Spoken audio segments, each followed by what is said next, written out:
Lockdowns do work, not at stopping the spread of a virus, but they're successful at destroying economies. This virus is statistically as devastating to the population as a bad flu. So why have the governments implemented and held such a disproportionate response, destroying their economies and pretending that it doesn't matter? It's because COVID is the scapegoat and an excuse or an opportunity to bring about their Great Reset. QE started in 2008, following the banking crisis caused by misuse of the lending markets, and the economy has been on life support ever since. In September 2019, a month before Bill Gates' Event 201, the overnight money market seized. The Federal Reserve had to step in, printing $50 to $100 million per night to try and fix it, but there was no fixing it. Since COVID, they have expanded the money supply by between 20 to 25% under the guise of COVID relief, rather than what is another banking crisis. History tells us this money printing ends with the collapse of the currency and the economy it is attached to.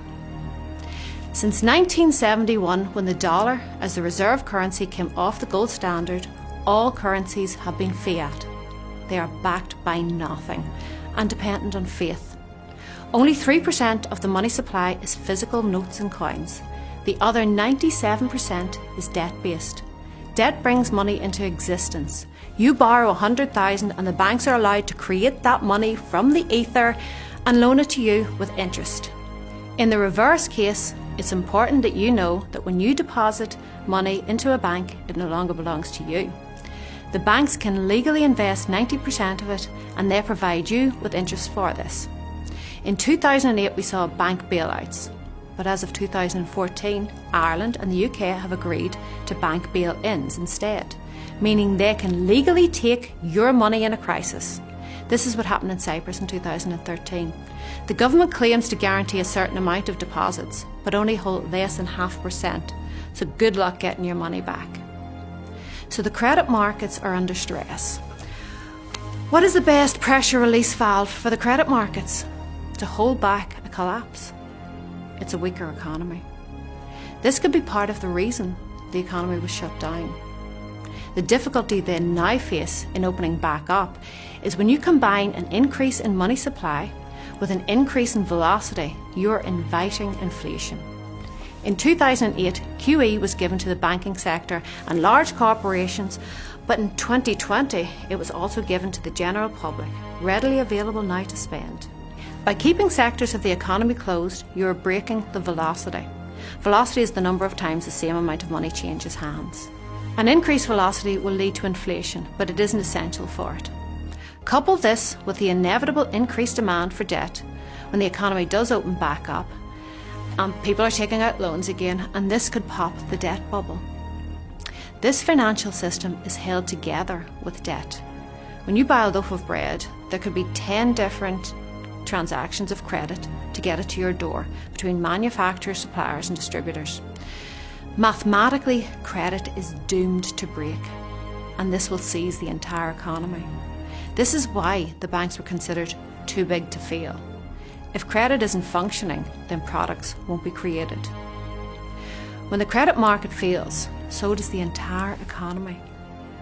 So what do they do? Inflation is inevitable. More money is chasing the same amount of goods and services. That's just how money works.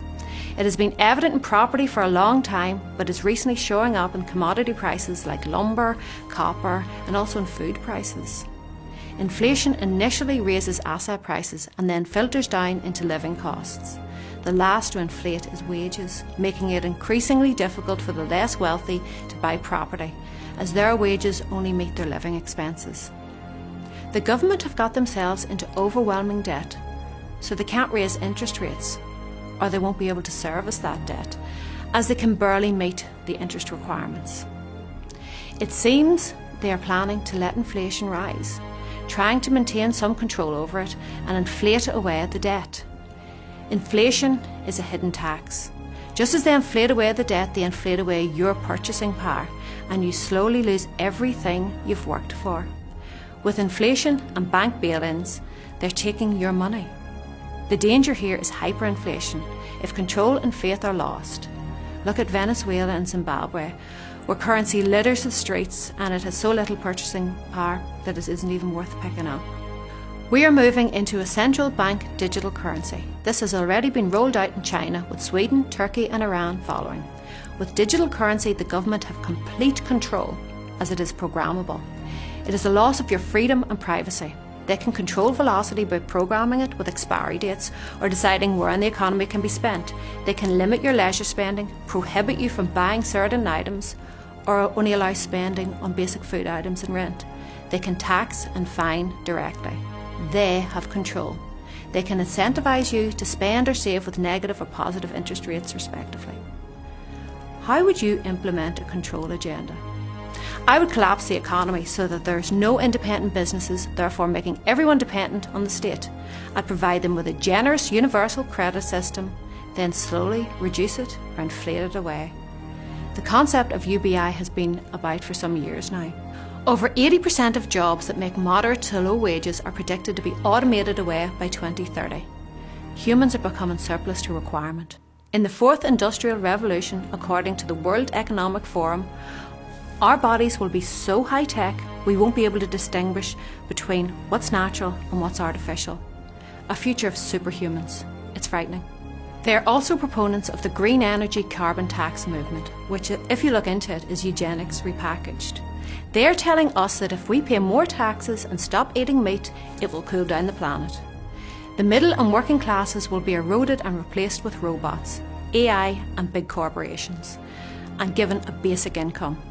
So how is this funded? The Davos IMF concept is that you will own nothing and be happy. So is the idea to confiscate or severely limit all private property?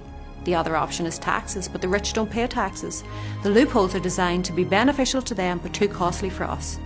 While a universal basic income is proposed, the more effective solution to stop the wealth divide would be a universal maximum income with a wealth cap.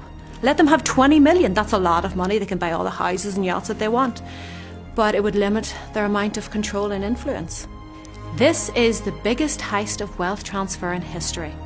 The media does not inform you. Its purpose is to distract and advertise to you. The economy has collapsed under the weight of debt-fueled greed, and the media are silent.